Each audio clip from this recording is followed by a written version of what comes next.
All right. Good afternoon. Until further notice, Civic Center Revitalization Committee meetings will be conducted pursuant to the provisions of California Government Code Section 54953E, added by Assembly Bill 361, which allows the city to use teleconferencing and to provide the public an opportunity to address the committee via a call-in option or an internet-based service option during a proclaimed state of emergency. During that state of emergency related to the COVID-19 pandemic, and in the interest of public health and safety, the committee members will be participating in the committee meeting via a virtual teleconference platform. Additionally, the committee is providing a virtual participation option for members of the public. I will now go over the specifics of how to join the webinar and will give details on how the public can offer their public testimony. Today's committee meeting will be held virtually using the Zoom webinar platform. Members of the public can join the meeting by computer, tablet, or smartphone by accessing the link which is listed on the meeting notice and agenda on the committee webpage. To join the Zoom webinar by telephone, please dial 1-669-254-5252. When prompted, input webinar ID 161-340-8303. This information is also available on the agenda. When the chair introduces the item you would like to comment on, you will raise your hand by either tapping the raise your hand button on your computer, tablet, or smartphone, or by pressing *9 on your phone. You'll be taken in the order in which you raise your hand. You may only speak once on a particular item. When I indicate it is your turn to speak, I will call you by your name as it appears in the Zoom webinar attendee list, or I will read out the last 4 digits of your phone number if you have called into the meeting. That is how you will know it is your turn to speak. If you have joined the webinar by computer, tablet, or smartphone, you will receive a pop-up notice to select the unmute your device. If you have called into the meeting by cell phone or landline, press *6 on your phone to unmute yourself. I will review these instructions briefly again when the public comment period on an item is open. Please wait until the item you wish to speak to has been called before raising your hand to speak. If you raise your hand during a non-comment period, your hand will be lowered. When you are announced as the next speaker, please unmute yourself and offer your comments. Also, please mute the volume on your TV or computer before you begin to speak. Thank you, Chris. I will now call the Civic Center Revitalization Committee meeting of September 19th to order. And I will now call the roll. For the first meeting, I'll include your affiliation for the benefit of the public. When I call your name, please unmute yourself and say present. I am Jamie Bradford, Executive Vice President and Chief Operating Officer with the San Diego Regional Chamber of Commerce, and I am clearly present. Bridget Brashear, former Building Maintenance Supervisor and AFSCME Representative. Present. Betsy Brennan, President and CEO, Downtown San Diego Partnership. I know she will be joining us soon. Bridget Browning, Secretary Treasurer, San Diego Imperial County's Labor Council. Mark Cafferty, President and CEO, San Diego Regional Economic Development Corporation. He is on via phone. Julie Coker, President and CEO of San Diego Tourism Authority. Present. Julie Corrales, Public Policy Advocate at Environmental Health Coalition and Barrio Logan Planning Group Chair. Steve Cushman, President and CEO of Cush Enterprises. Here. Colleen Fitzsimmons, Executive Director, San Diego Green Building Council. Here. Denise Garcia, Chief of Staff, Office of Supervisor Nora Vargas. Present. Martha Gilmer, CEO of San Diego Symphony. Alan Jin, Economics Professor, University of San Diego. Present. Joel Hermosillo, Manager of the Downtown City Center Business Improvement District. Present. Donna Jones, Land Use Attorney. Present. Carol Kim, Business Manager, San Diego Building Trades Council. I'm present, but Jamie, I'm going to have to step back and withdraw from this meeting until we're waiting for legal counsel to let us know if I can participate in this and still sign a possible future PLA on behalf of the building trades with any developers. So I'm just going to be missing this one for now until we hear back from the. Great, thanks for that, Carol. And I saw that Bridget Browning has now joined us as well. Mm-hmm. Jennifer Luce, Principal and Architect, Luce Studio. Present and honored. Thank you. Jack McGrory, CEO of La Jolla MJ Management and former San Diego City Manager. Present. Mark Nelson, Board Chair, San Diego County Taxpayers Association. Present. Bill Ponder, Director of Community Engagement and Programs with the Burnham Center for Community Advancement. Present. Stephen Russell, President and CEO of San Diego Housing Federation. Present. Dr. Ricky Shabazz, President, San Diego City College. Tony Young, former City Council President and Principal Owner of Civic Link Strategies. And Michael Duquette, General Manager with San Diego Municipal Employees Association. Thank you. Your attendance has been noted and as is the quorum present. I'm going to take a nod as a yes, Chris. Each committee member is attending virtually. Also on the virtual meeting is Chris McFadden, who's the Deputy Chief Operating Officer with City, Christopher Ackerman Avila, Office of the Mayor, and Jay Goldstone, Chief Operating Officer. And now I'd like to turn it over to Mayor Todd Gloria to offer some welcoming remarks. Well, thank you, Jamie. Thank you for agreeing to chair this group. And let me start right off by expressing my appreciation to all of you for being willing to lend your time and your particular expertise to this important civic endeavor. This is an incredibly impressive group of San Diegans, community leaders, folks with experience in the work that we have in front of us, namely to re-envision our civic core in downtown San Diego.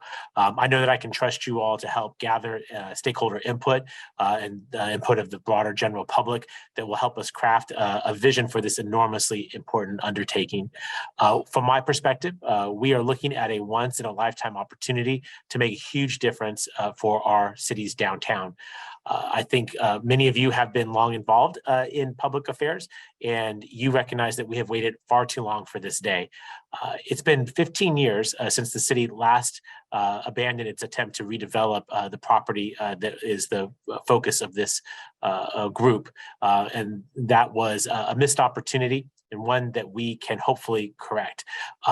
This is, I think, even better opportunity today because of the recent acquisition of 2 additional city blocks that now can be a part of this broader canvas in which we can paint, I think, a brighter future for downtown and for our city.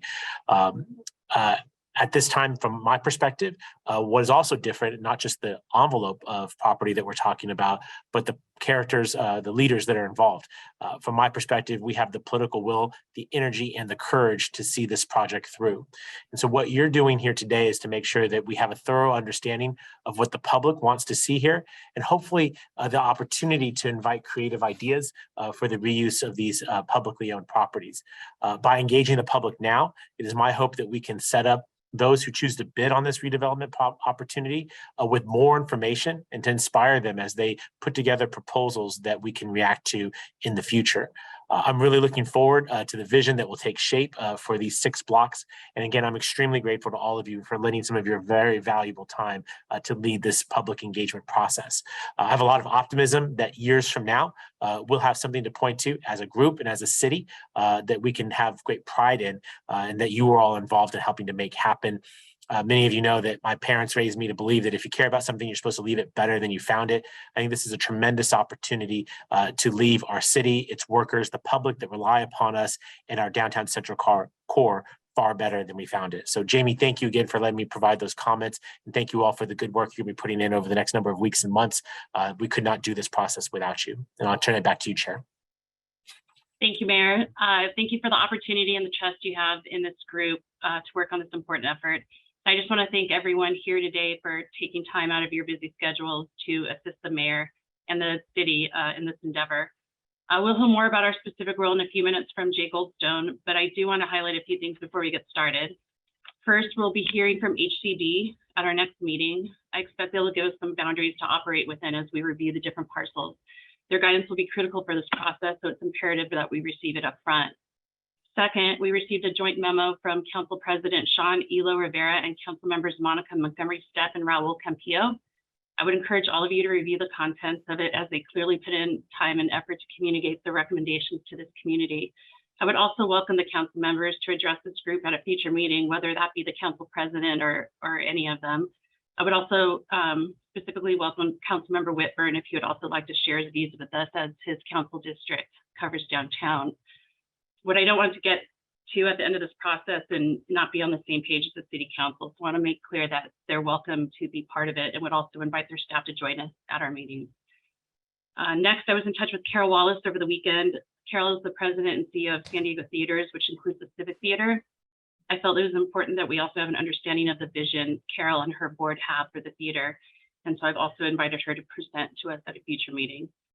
And then finally, I received an email that I wanted to mention from a downtown resident expressing the importance of this group hearing about residents' perspectives. I agree, and I'll just thank Joyce Summer, who many of us know, for her outreach.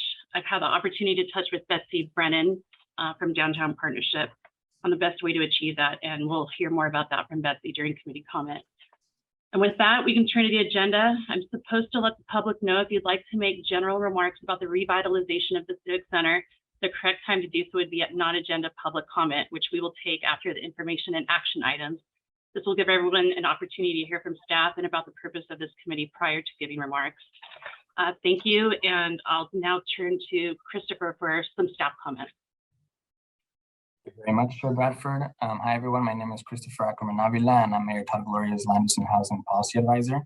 I'll also be the committee liaison for this committee moving forward. I wanted to remind everyone about the new website for the Civic Center Revitalization Committee, which can be found at www.sandiego.gov/mayor/CCRC. I'll go ahead and drop the link in the chat for everyone. In this website, you can find the Zoom link, the agendas, mayor's memorandum establishing the committee and appointing its members, an opportunity to sign up for email updates, and also the City Council's Civic Core Redevelopment Priorities memo that Chair Bradford just mentioned. I'll go ahead and drop the link in the chat as well, and that is all. Thank you, Chair.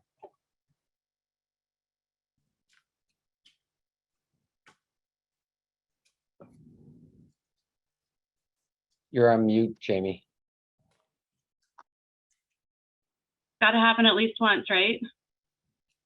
Do we have any requests for continuance? Hearing none, we'll now take up the information item agenda, which is item 1, overview of committee responsibilities and process. Thank you. And I too would like to welcome you to this committee and thank you for volunteering your time and expertise. You know, given the diverse background and expertise of this committee, I know you'll provide valuable insight as to what the redevelopment of the Civic Center could be. I look forward to your ideas and visions for this part of downtown. As some of you may already know, the state has 2 blocks almost adjacent to the Ash Building, which is proposed to be developed into housing, market rate, affordable, and workforce, along with some commercial development. Between that project and the redevelopment of the Civic Center property, we have an opportunity, as the mayor said, of a lifetime to make a huge statement for the area. And while the mayor wants this committee to begin with a blank slate and to develop the ideal vision for the 6 blocks, I want to take a few minutes to set the stage and manage expectations. First of all, what are the 6 blocks? Well, it's clearly the Civic Center, which includes City Hall or CAB. It also includes CCP, Golden Hall, and the Concourse Building, the Civic Theater, and so forth. Those are 4 of the blocks. One of the blocks is the 101 Ash Building, and the other block is the City Operations Building, which is housing the Development Services Department, along with the Fire Station #1.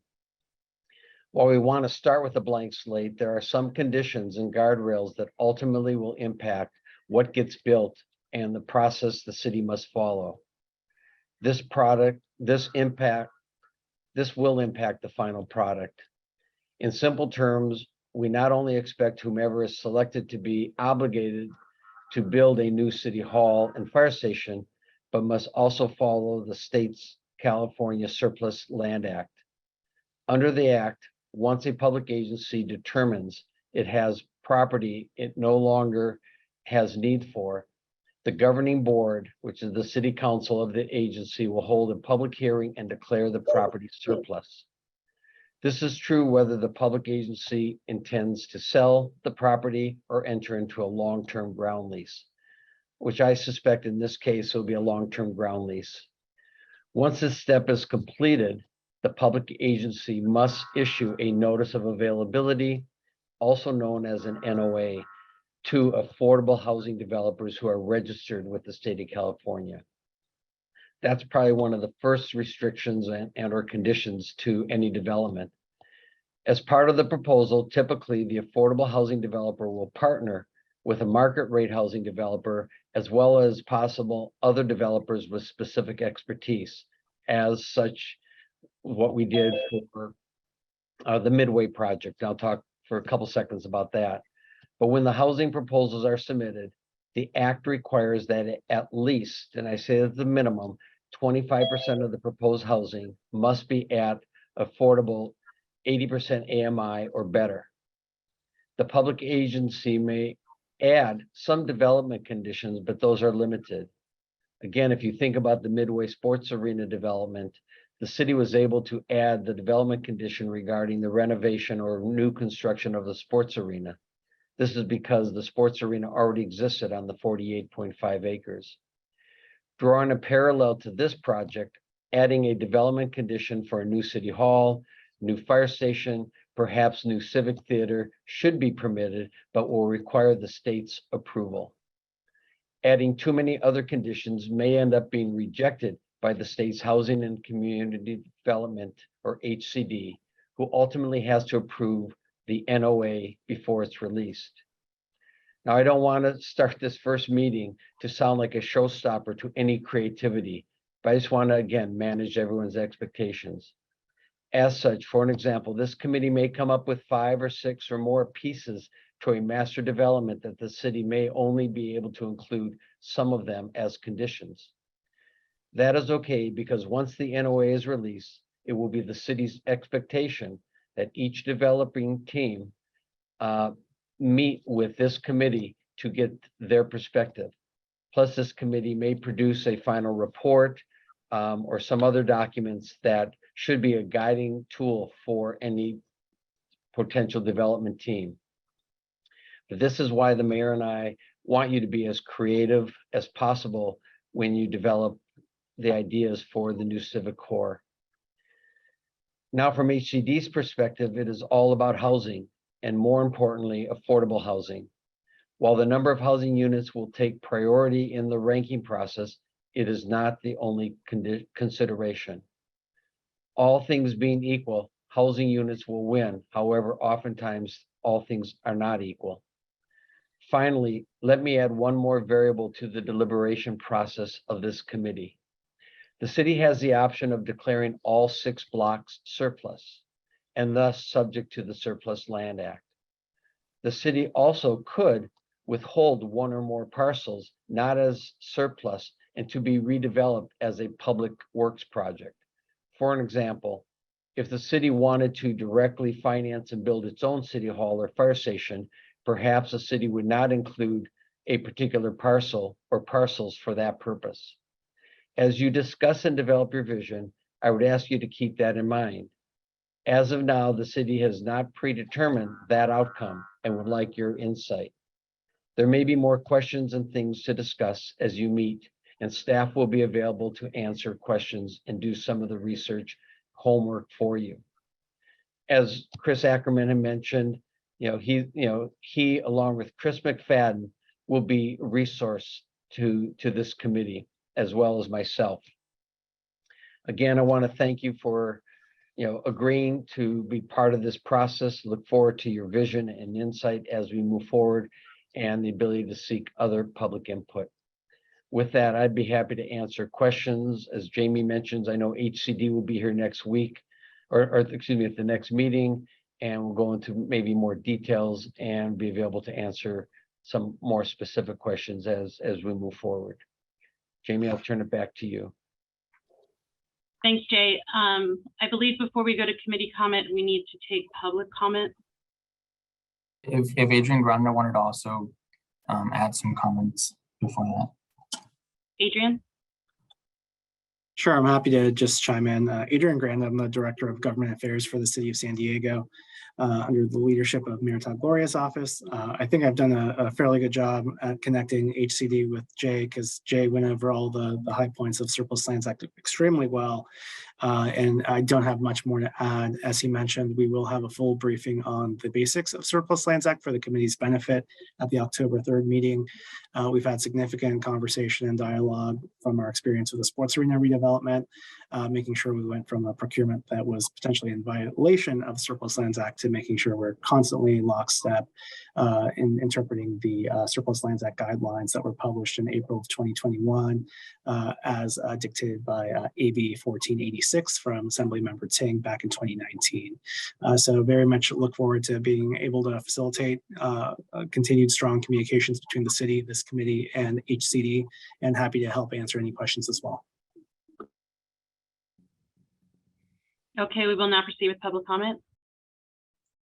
To raise your hand to speak, select the raise your hand button or input *9. When I let you know it is your turn to speak, unmute yourself by either selecting the unmute button or by inputting *6. We currently have one speaker in the queue, Chuck Kaminsky. Oh, he put his hands down. Adrian, ooh, I won't even pronounce the name. I've allowed you to speak, Adrian. Thank you. Can everyone hear me? Yes. Adrian Kwiatkowski. I first want to thank the mayor for creating this committee of highly respected community leaders from our city. As you all know, the issue of redeveloping the civic core of our community has perplexed our city for decades. And once again, we're faced with this decision. I myself have personally been involved in a number of projects that, as you know, San Diego history is littered with projects that should have happened but never did. And in fact, from 2007 to 2010, I represented the winner of a similar type of competition to build a new city hall. And unfortunately, that project did not proceed. If it had proceeded, there would not be a 101 Ash Street or Civic Center Plaza debacle today.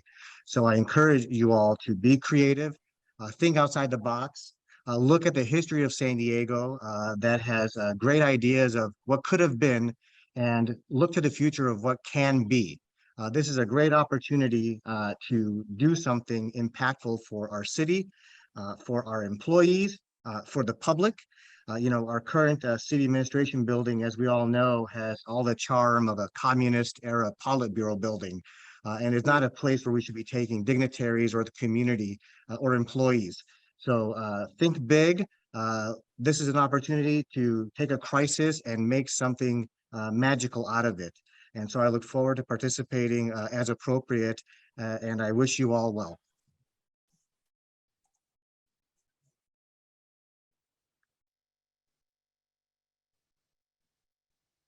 Do we have any other public testimony, Chris? Yes, we have Chuck Kaminsky as well.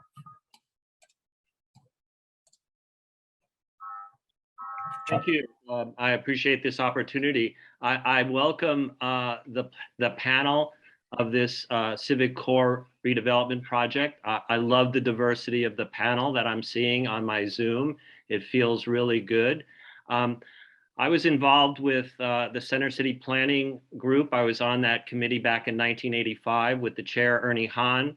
I was a citizen gadfly for the previous city hall that occurred as the previous speaker spoke of. And I would just like to emphasize two items. One is I hope city staff provides you with an overview of what else is happening outside this Civic Core area, whether it's at the California Theater site, the 4th and B site, or even the C Street corridor, which seems to be problematic in terms of development. I would also like to emphasize that the city is a living organism, and to just view this acreage as an isolated case needs more understanding of how a city may function 5, 10, 15 years out in the future and what may be surrounding the core area. And I think the idea of having insight not only into the functionality of what may be on the site, but also in terms of its urban design is most important as it integrates this into the city. Too often, urban core development undertaken by municipal governments can often be isolated silos. So I appreciate your efforts and I look forward to making public comment when appropriate at these meetings. Thank you. Thank you, Chuck, and that concludes public testimony on item number 1. Thank you to you both for participating. I'll now turn it over to committee members for questions and comments on this item. Please raise your hands and I will let you know when it is your turn to speak. Jack, I believe I saw your hand up earlier. Yeah, I was going to ask a question of Jay. Obviously, Jay, this is a very complicated project covering a large piece of property and large properties. Are we going to use a consultant to help us along this process? Yes, we'll most likely be engaging JLL to help us as they also assisted the city as it related to the Midway project. We don't have any other consultants in mind at this moment, but it doesn't preclude us in the future from selecting somebody to assist. Again, the vision is that this would not necessarily be a pure public development project. It would be a project that would be proposed by a development team that brings their own expertise to it. But obviously, as we go through the selection process, we'll clearly use JLL to assist the city. And do they have land economics capabilities too? I'd have to get back to you on that. Okay. Okay. We have other committee comment or questions on this item? Jay, per the previous speaker, can we even add non-city parcels to this review? We can't add non-city parcels to it. I mean, obviously, if a developer wants to propose something and there's other non-city parcels that are in close proximity or contiguous to, it wouldn't preclude them from trying to go after and acquiring those properties, but we can only incorporate properties that we're in control of or that we own. Thank you. Mike Duquette? As someone who's been having odd technical difficulties for the last 20 minutes, I've almost got this figured out after 2.5 years, but something about Zoom Gov messed with my system. But on that note, are we always going to be virtual, or are we going to ever meet in person? It just strikes me as a challenging way to have any functional communication on the computer. I think our next item is discussing our regular meeting schedule. So I think I would challenge everyone to think about that and maybe add that to a motion or discussion for the next item, if that's okay. Sure, I apologize for being premature then. In addition to Not that, at all. I'm glad it's out there so we can think about it. I'll also Jennifer add, Luce? Hi, everyone. I can't wait for us all to be aspirational and creative. Is there sort of a minimum programming document of things that we must include before we expand our thinking?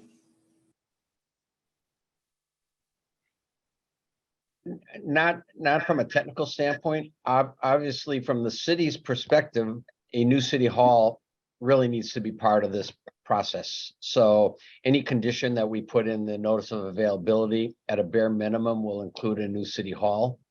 Mm-hmm. Beyond that, I think it is a blank slate to at least come up with ideas.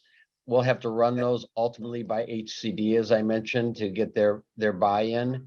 But things that are already on site should be not an issue. And that's what we found when we did the sports arena redevelopment. Anything we want to add to the site, because again, HCD's priority is housing.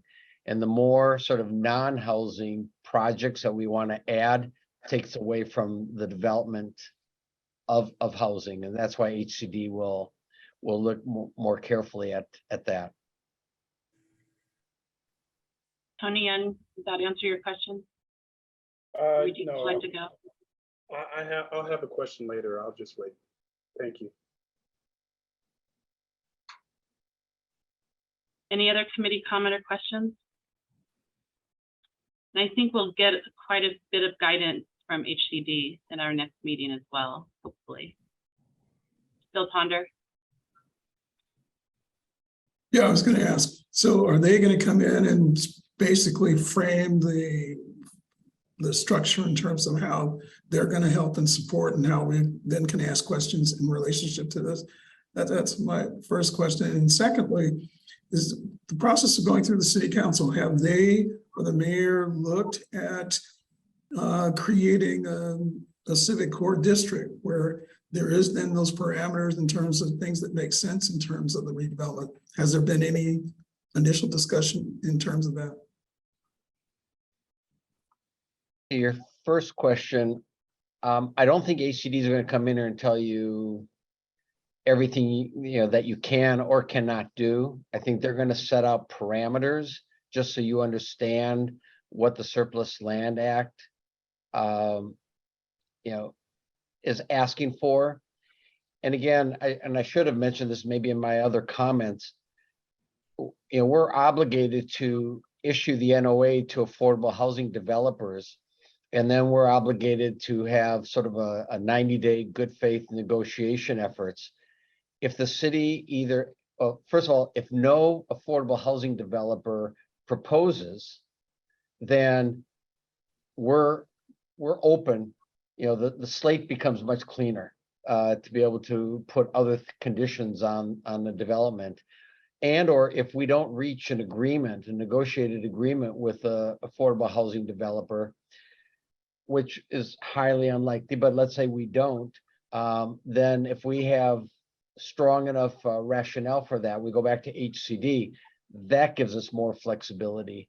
But I think what HCD's intent is really to just try to explain to the committee what the Surplus Land Act is and sort of manage their expectations.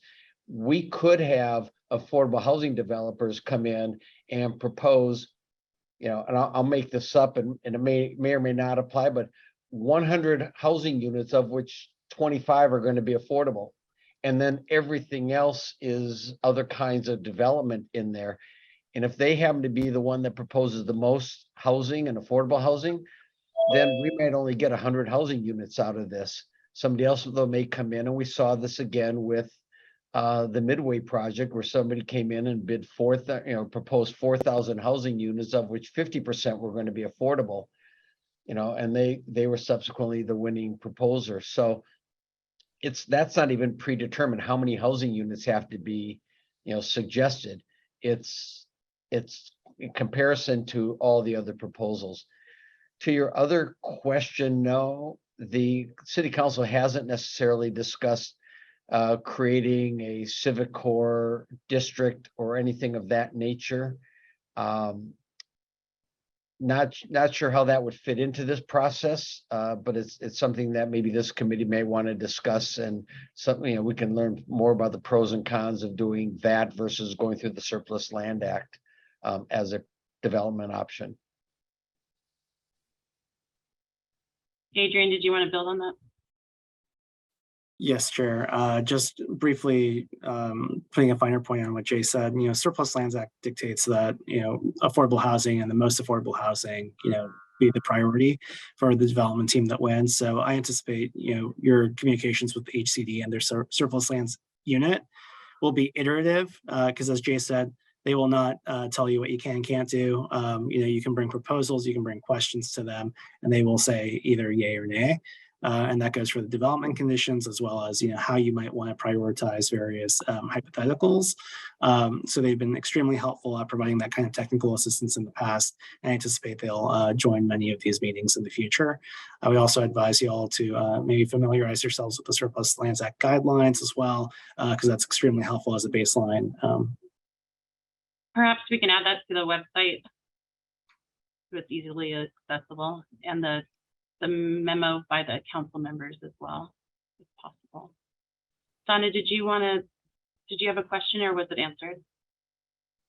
I couldn't decide if it was worth mentioning, but I guess I will.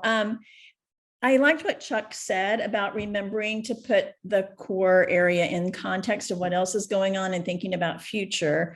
And it also made me think about it would be great if we had some ideas of other city hall kind of civic core areas in other locations that had either been really successful or really a disaster, so that we could have some best practices or something like that. So I'm not sure if there's a consultant or there's someone on staff, or if anybody has information that could help give us ideas about what has been done in other cities that we might want to think about. We can try to pull some of that together, but again, I think the Surplus Land Act is fairly new, and there probably aren't that many cities out there who have gone through a civic core redevelopment under the Surplus Land Act requirements. So they probably had a lot more latitude and flexibility, but let us try to pull together some information. Great, thank you. Jack? Yeah, it's, I was just following up on Jennifer's comment. It seems like we ought to be developing a baseline program of what we need to have on the site, including a minimum number of housing units. It's, I mean, just to let the developers guide this without a concrete program to go off of. For example, would you want to, Jay, include the leased office space you have downtown as part of your city hall concept? Or, I mean, the city has a lot of needs, and we should try to meet some of them with a good, strong program that we would put out for proposal. Well, to your point, in terms of the leased space downtown, there's absolutely no question that we want a city hall that can accommodate much, if not all of that. Plus, as I mentioned, we've got the city operations building called Cobb that needs major work. We're going to be tearing that down. Can we accommodate that staff in a new city hall and have one less building and creating more vacant land for other kind of development opportunities? I mean, all those things we'll be looking at for sure. Jennifer? Yeah, I was just going to follow up on the notion about precedent. Although there may not be projects that have these exact constraints or opportunities. I've already started doing a little bit of research, and I'm going to have my studio do that for us. Could even be European projects, but I think there are kernels of ideas in a lot of these projects that we can grab together. So we'll be really excited to see what we come up with. Thank you for that. I think that concludes committee comment for this item. No motion is required, as this is an information item only. And we will now take up the action item agenda, which is establishing a regular meeting time to meet every other Monday at 3:30, excluding holidays.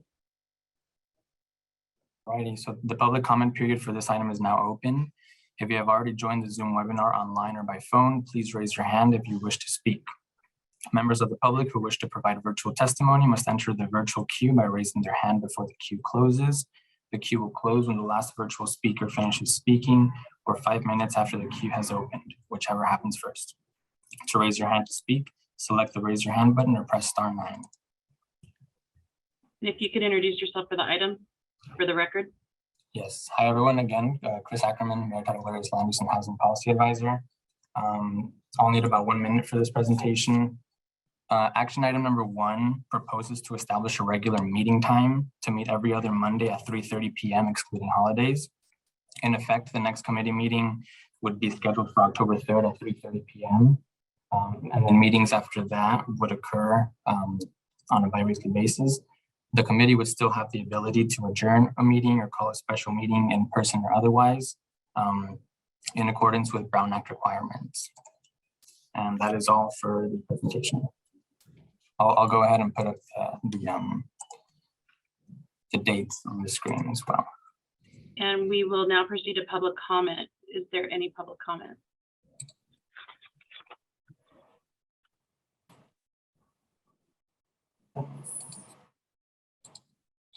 There is no public comment. Thank you. Is there a motion and discussion on this? Can I get a motion? So we can have discussion on this? So moved. Who said that? I think everyone's moving it. So Tony Young moves it, Denise Garcia seconds, and I'll open up for discussion. Mike Zucchett, the floor is yours.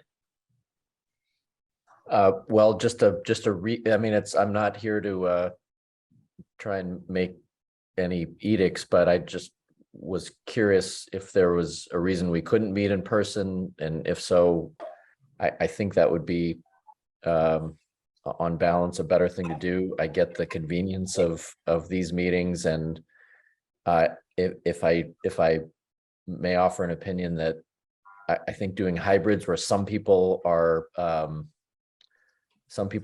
and some people are in person is actually the worst of all worlds. I think we should either commit to being in person or online for entire meetings, and I would lean toward in person, but be curious to hear what everybody else's thoughts are, or if there's any actual constraints on us that I'm not aware of.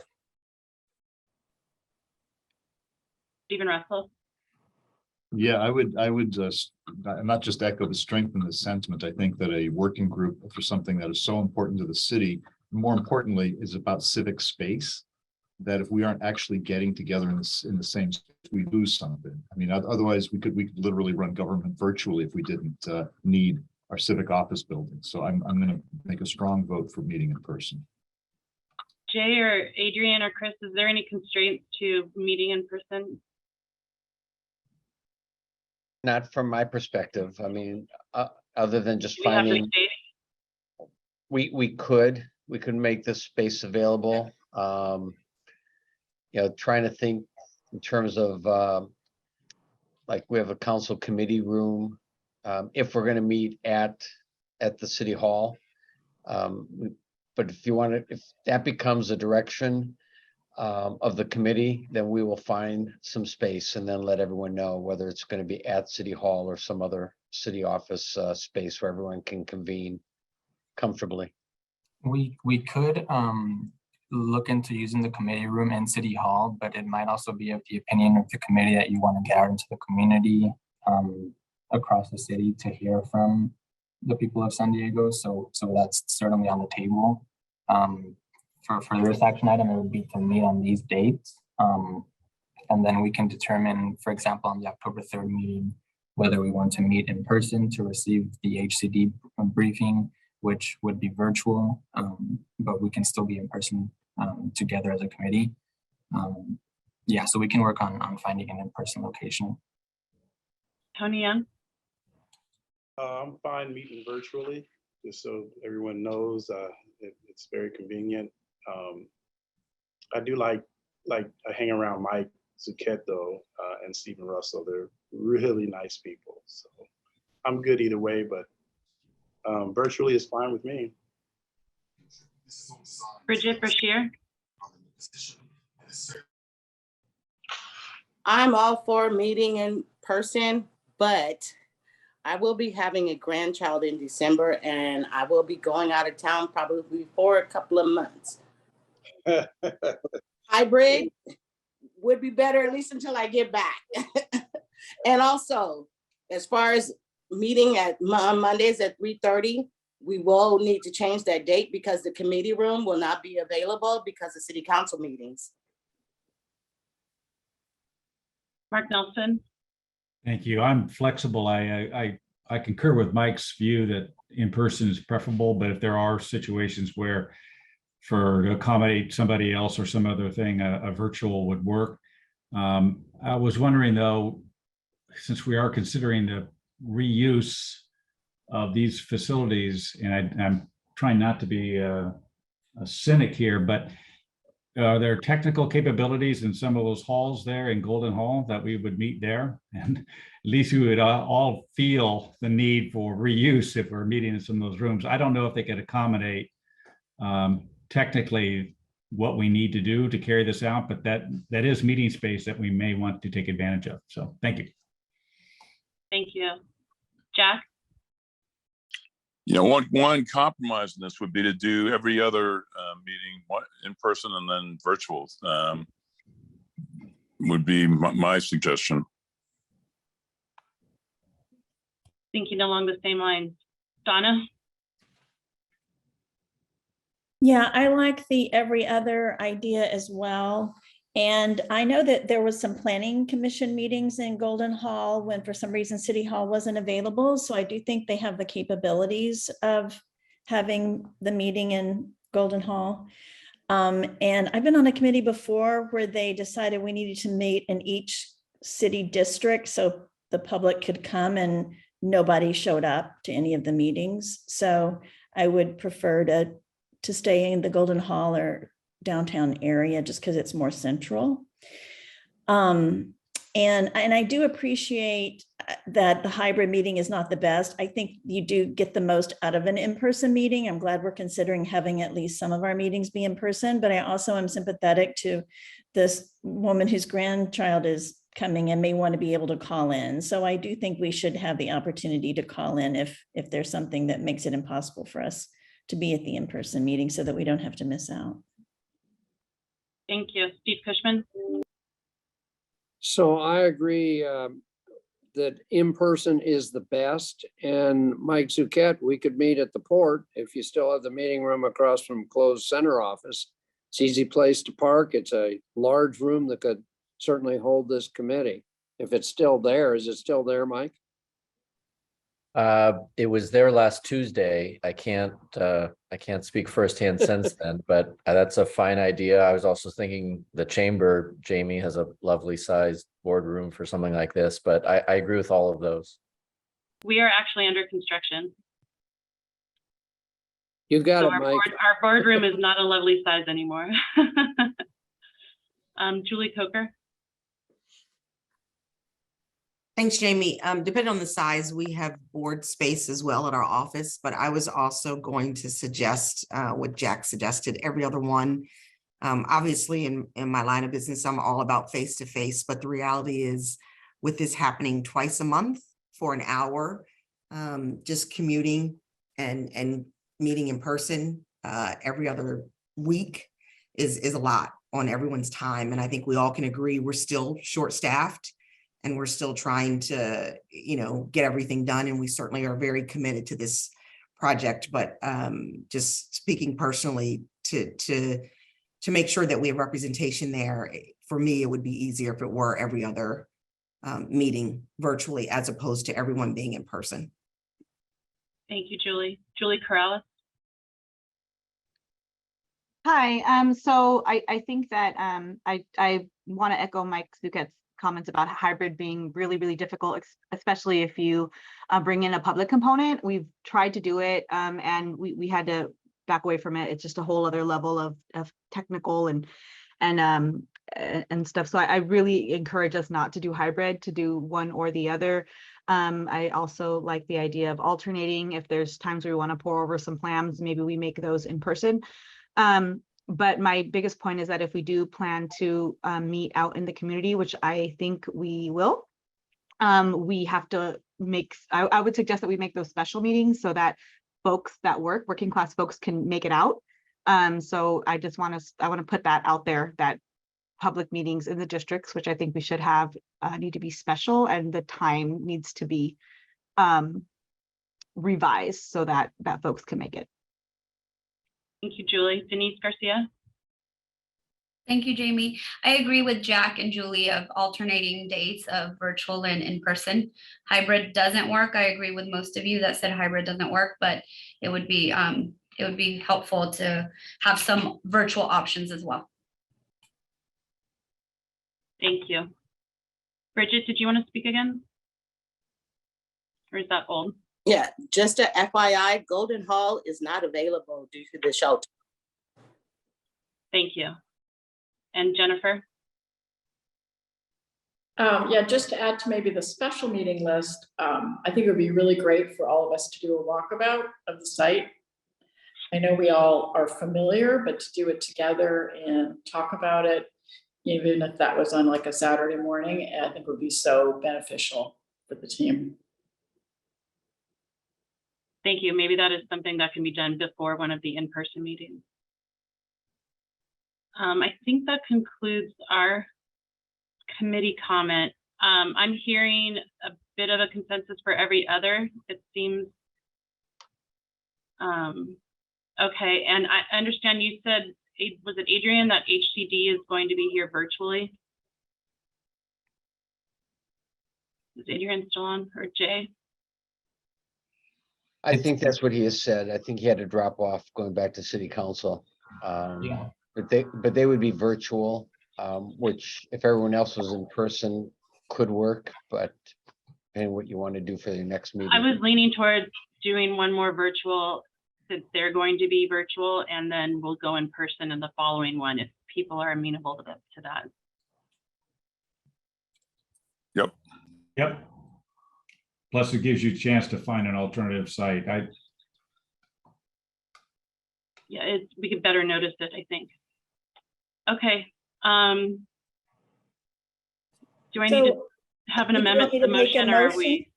I'll make I a figured motion. We have a motion on the table to approve every other Monday at 3:30. And so I think if the maker could just add that we would meet in person every other. All right, so let me put that in writing and share the screen with you all. I know Denise was the second. I'm trying to recall who the maker was. I think Tony was. Okay. Okay. Are you okay with that amendment, Tony? Yes. And Denise? Yes. The PowerPoint. And I highly expect we will not be meeting on December 26th. I could agree with that. Great. And I do have to call each of your names again to vote on the item. So Jamie Bradford is an aye. Bridget Brashear. Aye. Betsy Brennan. Aye. Bridget Browning. Aye. Mark Cafferty. Julie Coker. Aye. Julie Corrales. Aye. Steve Cushman. Aye. Colleen Fitzsimmons. Aye. Denise Garcia. Aye. Martha Gilmer. Alan Jin. Joel Hermosillo. Aye. Donna Jones. Aye. I'm going to skip Carol Kim for now. Jennifer Luce. Aye. Jack McGrory. Aye. Mark Nelson. Aye. Bill Ponder. Aye. Stephen Russell. Aye. Dr. Ricky Shabazz. Tony Young. Aye. And Mike Zuchet. Aye. And that clearly passes. Thank you, everybody, for your input on that. We will now be, I've lost my agenda, but I believe we're now going to committee member comment. Is there any committee member comment? Additional committee member comment? Jamie, before you do that, can I just? Yes. I just have one clarification I'd like to make. So when I made my opening comments, I had commented that when the NOA is released, it'd be the city's expectation that the proposers or potential proposers would meet with this committee. It was really in the context to hear your vision, to hear your conclusions. This committee will not be involved in the selection process. That would be at the city staff level. And essentially, once all the proposals are in, the essential role of this committee is through. So I just want to make sure, because I think maybe some committee members thought I might have implied that this committee would be involved in the selection process of the winning proposer, and that is not the case. That would be left up to the city to do, which is also one of the reasons why it's important that you meet as frequently as laid out. I think this will work well because we will not issue the notice of availability until this committee's work is virtually done, so that your vision is developed and it can be imparted upon any proposer that wants to bid. So again, I just want to make that real clear in case there was a misunderstanding. Thank you for that clarification. Appreciate it. Is there a committee member comment? I'm going to proactively mention Betsy, although did you, oh no, there you are. Oh, your hand's up. Betsy, I did mention the correspondence we received from Joy Summer and her concern about us hearing from residents of downtown. So would you like to speak to that? Sure. Thank you so much, Jamie. And hello, everybody. I wanted to let everybody know that at the Downtown San Diego Partnership in the Center City Business Improvement District, which Joel's representing, we're going to have a robust process for public comment from downtown residents, business owners, property owners, and ratepayers into the Property Business Improvement District. So we're going to have a once a month meeting that is open to all of our members and other interested parties in downtown. It'll be widely noticed, and it'll be a place for input to Joel and I, so we can then come back and very focused give those comments to the committee. So it'll be, I'll make sure, Jamie, that you have the information each month in case there's anyone here that knows any downtown residents or property owners or business owners that would like to participate. Thank you for that, Betsy. Julie Corrales. I'm sorry, I know I was a couple minutes late. So Jay, you mentioned that the RFP won't go out till after our vision is developed. Will the proposers or those that respond to the bids be bound to all or parts of the vision that's developed by this committee? No, they will not be bound. Obviously, all things being equal, those that adhere most closely to the vision will get maybe better consideration. But as I mentioned, from HCD's standpoint, and they have to approve the process and the selection as well, or at least weigh in on it. It's all about housing. But things being relatively equal, from my perspective, the city's going to look at those that try to at least apply as much of the vision that's developed by this committee as possible. Thank you. I think that will conclude our committee comment, and we now take a non-agenda public comment. Right. To raise your hand to speak, select the raise your hand button or press *9. Members of the public who wish to provide virtual testimony must enter the virtual queue by raising their hand.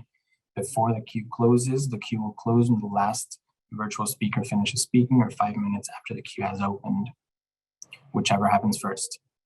When I let you know it is your turn to speak, unmute yourself by either selecting the unmute prompt that will appear on your device or by pressing *9 on your cell phone or landline. There are 3 speakers in the queue. We'll start with Adrian Kwiatkowski. Thank you. I was listening to this meeting this afternoon and I felt like I was back in 2007 through 2010 again. The city has been through this process once before. As I stated in my opening comments, I would encourage the committee to look at history, and not only of what occurred in 2007 through 2010, but also other projects downtown that should have happened but never did. For example, the Cedar Street plan. If you all know San Diego history, the City County Administration Building was supposed to be the foundation of a large civic plaza connecting the bay to the park. And I share that with you in the context of, think big for downtown, but more specifically for the properties at question and the civic core, which is what it should be. If you go back to the plans from a decade ago, it was one city hall, a new city hall on the site of the old convention center to house all employees and have expansion space capacity for the city in the future. And then the redevelopment of the parking structure site and the redevelopment of the city operations building with either hotels or affordable housing.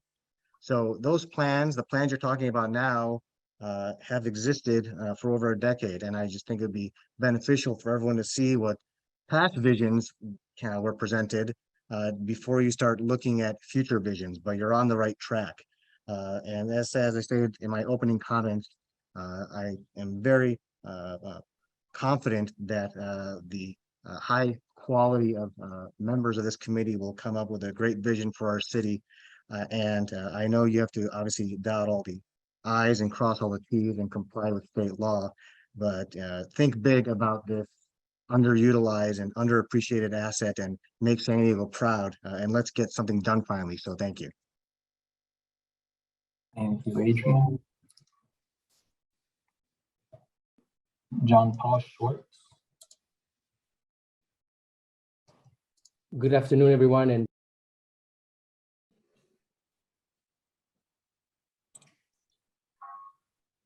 and support for the project.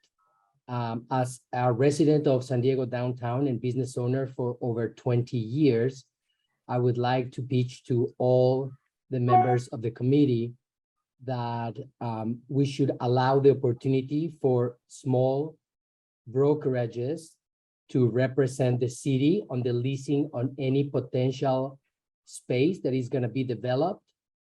Opportunities like these always go to the big players in town.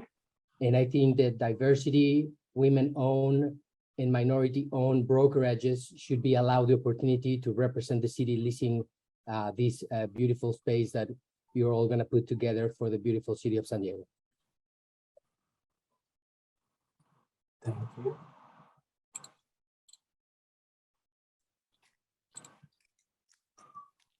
Thank you. Do we have one more? I believe that might be. Yes, there are no more speakers in the queue. And that concludes public, non-agenda public comment. And with that, we can adjourn this meeting to the next meeting on Monday, October 3rd at 3:30, which will be virtual. Thank you all very much. We'll see you Nice in a job, couple days. Madam Chair. Thanks, Mike. Thank you. I thank you. Thank you. Nice job. Thank you.